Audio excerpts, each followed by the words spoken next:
Why can't more cars do this? Oh my. Yo, what? Today we're gonna put a one-of-a-kind 3-row electric SUV, or is it a minivan, to the ultimate family test. Wait, this isn't my Tesla.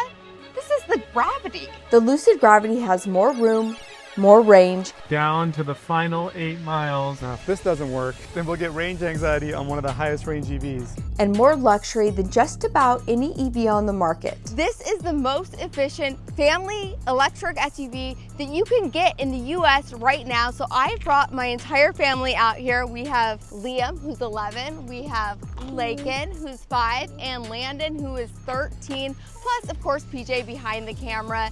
And we are going to be testing this out to its full capacity with a real family on a real road trip. If you made an EV wish list for features, this car would be at the very top. It has the utility, the tech, and the range, plus it can charge faster than a Tesla on Tesla's own chargers. We're pulling up right now to the world's fastest Tesla supercharger. Now, as great as the Gravity is, it's not perfect. Our little artist back here, Stitch. That is insane. So we'll share our experience with a big family to see if it's worth all the hype. Since I review cars, the kids have also tried out almost every 3-row electric SUV out there. Our daily driver is the Tesla Model X.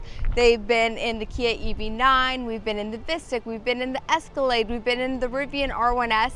And after this week, I want to know from the kids which one is their favorite. The Lucid Gravity might just be the most family-friendly SUV ever built, electric or not. It packs more space and smart functionality than anything else on the road right now. So the seating situation is kind of interesting what we have going on. It's not what I was expecting. We actually put Lakin, my 5-year-old, in the 3rd row. That's where she wanted to sit, and the boys both wanted to sit in the 2nd row. Why do you like the 2nd row so much? You can tell they invented it good because they have this like placeholder for your phone. You can use it for like reading a book or some crafts. I do really like to be able to put this seat in between and make it more like captain style seats, but then if you do want to have an extra passenger with you, you have the option to put it back up and have another seat right here. What good is a 3-row SUV unless you've got a usable 3rd row? So let's go back here, because right back here in the 3rd row, it's among the most spacious 3rd rows that I've ever tested. I'm about 5'10", plenty of headroom back here, plenty of light because you've got this panoramic glass, and of course you've got your cup holders, vents in the back, USB-Cs. This is a 3rd row that's actually usable. Now, Lucid did loan us this Gravity for a couple of days so we could make this video, but they didn't pay us or tell us what to say, so everything that you see today is our own thoughts. Maybe we should camp out tonight. Come over here and right here. And I'm going to show you something really cool, okay? So, first off, did you know that if I take this out and I pull these flat,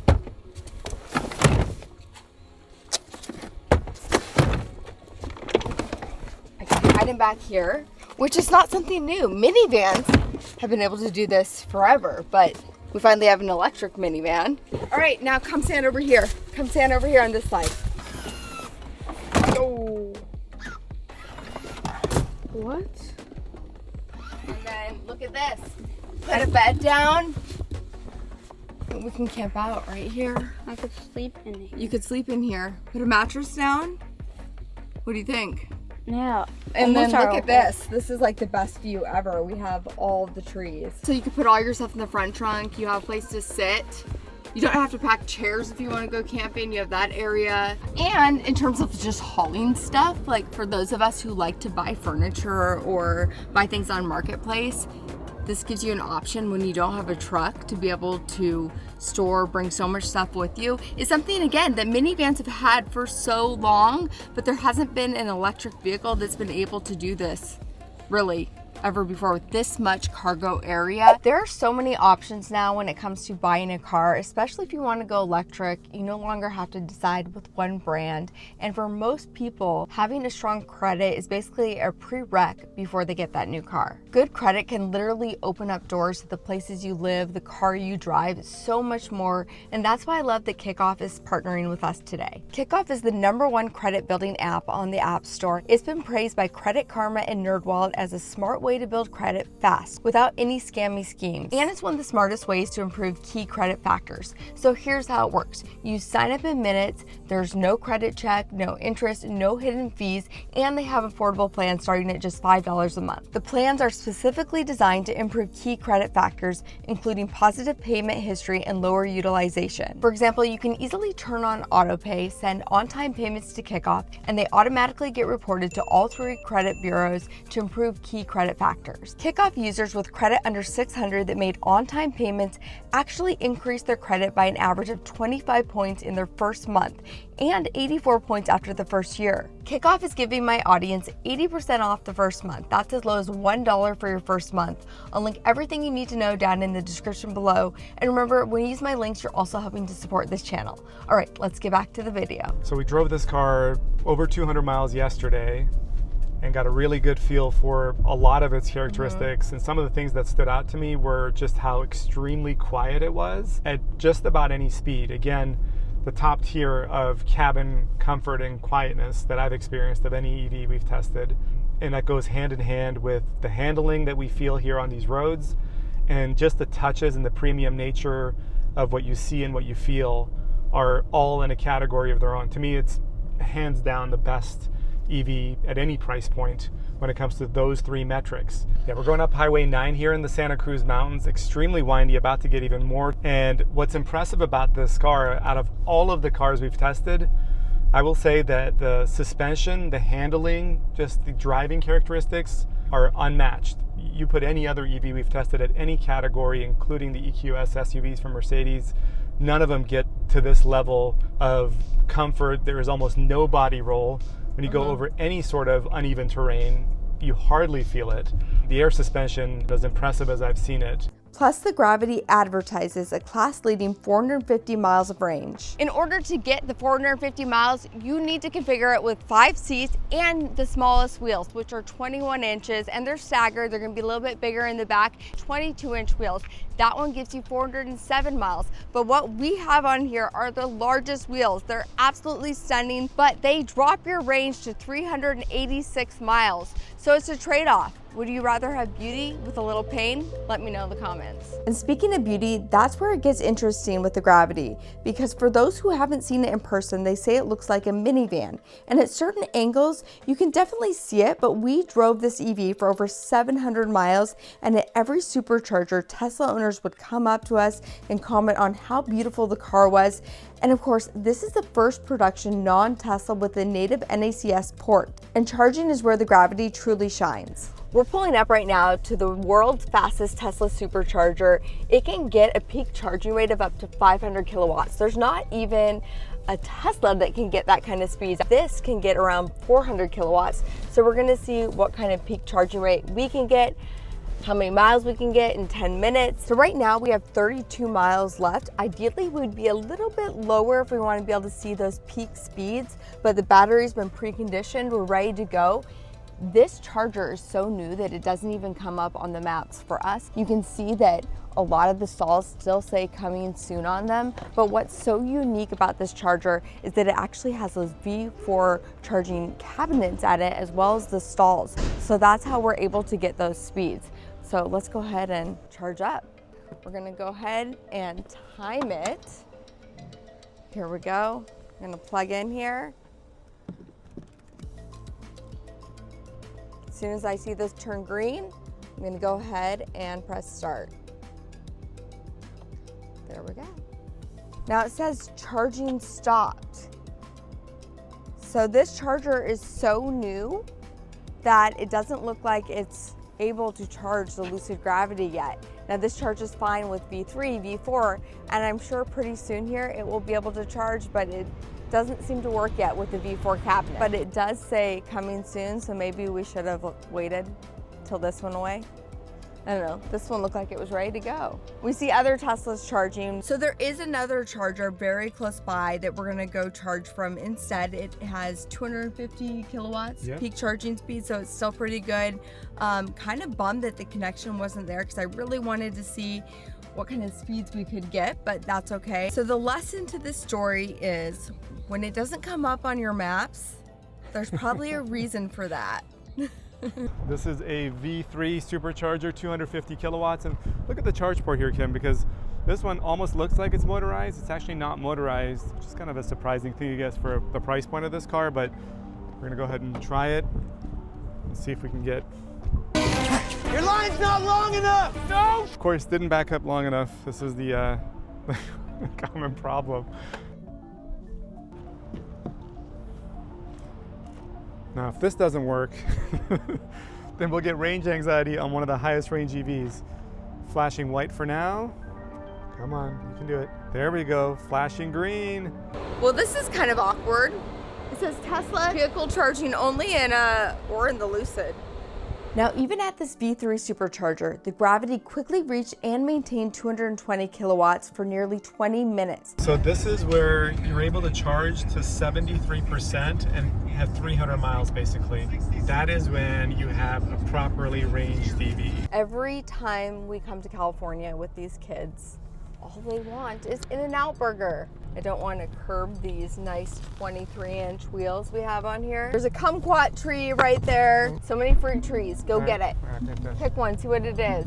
PJ's Persian, and this is what Persian people do. Anytime they see fruit trees, I'm not trash talking. I love Persians. It's not a kumquat. It is some sort of spiky, orange-looking fruit. Okay, let's put it through ChatGPT.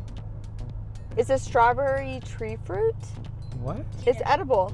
No way. Though the texture can be gritty. No, it's not edible. Don't Throw it out the window. Don't trust GPT on this one. Now, there were a few areas where the Gravity definitely fell short. The big one being the maps, where it would lead us to locations that were either inaccurate or the guidance was completely off, so we ended up just using our phone. We also had some key fob connection issues. However, Lucid told us that that was being updated and owners would also get a phone key option for the Gravity in the near future. The challenge for them is really getting their name out there, the brand name. There's still a lot of people, even here in the Bay Area, that did not know what Lucid was. And this is the perfect place Lucid.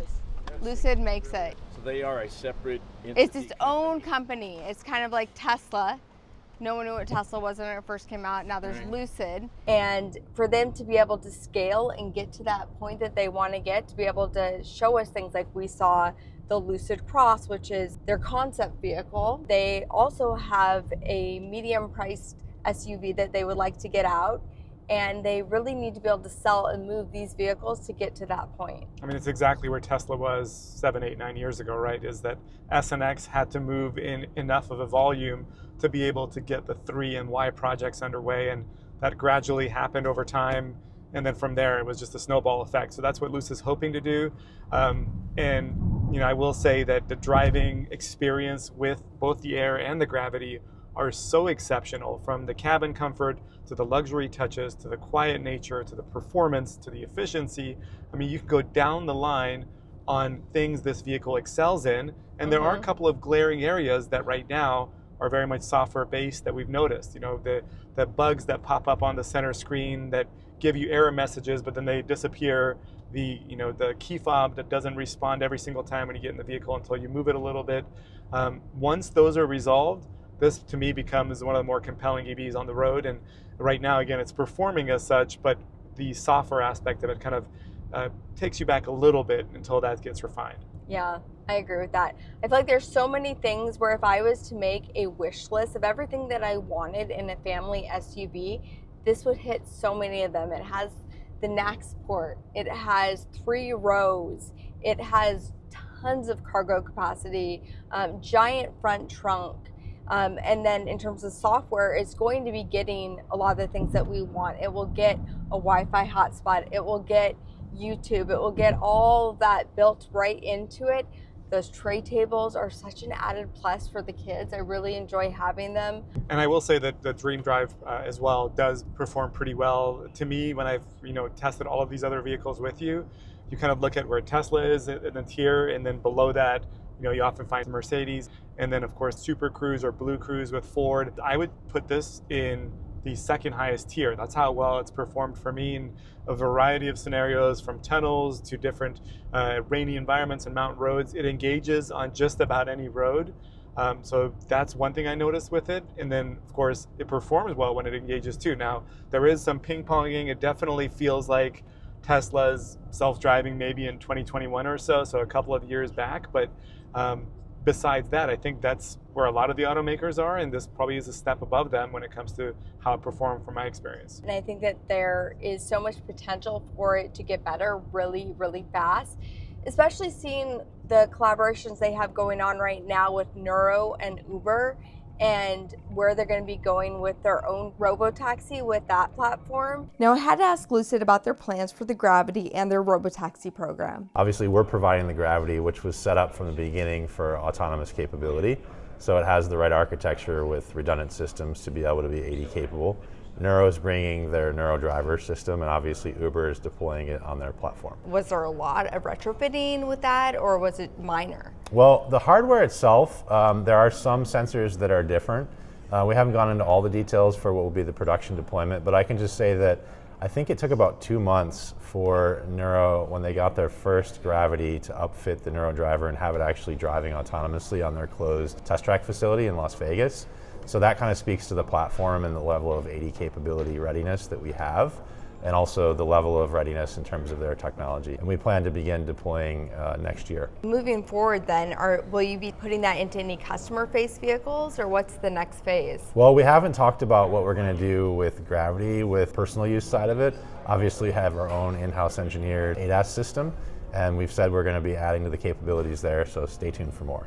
Okay, so you're being kind of cheeky with that. You're not going to say too much with if these could potentially be like a personal Robotaxi. Is there any future with that you We can see tell a us? lot of opportunity in this space, but Okay. I can't make any announcements today about that.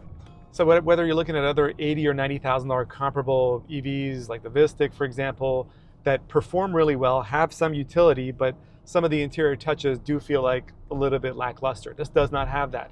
It has no shortcomings in the physical characteristics. And honestly, from the outside, if you were to see it in person, I'd probably think that you'd agree that it looks a lot better than maybe it presents with that whole minivan vibe, because certain angles of this vehicle, as it's turning, it literally goes in a split second from, okay, I see minivan, to, whoa, this is the sexiest looking minivan I've seen. If it's possible to make a sexy minivan, I think that the Lucid Gravity is it. Now, one of the most impressive things about this is that you can configure it to have 450 miles. So imagine going on a family road trip and not having to stop, being able to drive directly where you need to go. And of course, if your kids have to go to the bathroom, that will be the only time that you stop. If you have a sleeping baby, you don't have to stop to fill up, to charge, any of that. You just go. You can drive through the night, get to where you need to go. And that is huge. No more range anxiety. Well, I think a lot of Tesla owners have been asking for a true 400-mile range vehicle where you get at least that in a real-world environment. And with 450, our experience is that it's getting about 85% of what it's rated for. So with 386 in this particular spec, we're able to get about 330 or so miles out of it in a real-world scenario. So this is something that Tesla owners have wanted for a long time, and it looks like, you know, when it comes to Tesla's stance, it's always been like, it's enough, you'll do fine. The Gravity has really fine-tuned the efficiency angle, and that's been able to get at this incredible range. All right, guys, we know over 1 million of you tune in every month, but over 70% aren't subscribed. Subscribing doesn't cost you a thing, but it does help us get noticed and get more opportunities like this to test out new vehicles. Thanks for watching, and we'll catch you next time. I feel like it's bigger than the Model X, just it's smaller.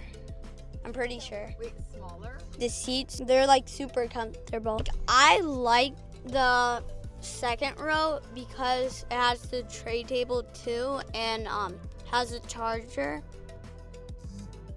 Ooh, Blooper.